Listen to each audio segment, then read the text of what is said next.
Big controversy this baseball season is some congressman from, yes, New Jersey wants to ban chewing tobacco from Major League dugouts. Come on. My dad took me to a ball game when I was 8 years old at Connie Mack Stadium in Philadelphia. He was thrilled to go on the field.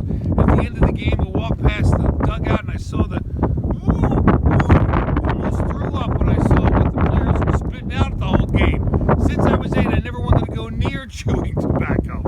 Best thing is, take the kids down there and see exactly what they're doing and spitting out. They'll never want to chew this stuff. But no, he wants to sign a law banning it from all of baseball. As my third base coach used to say, I got your chew right here.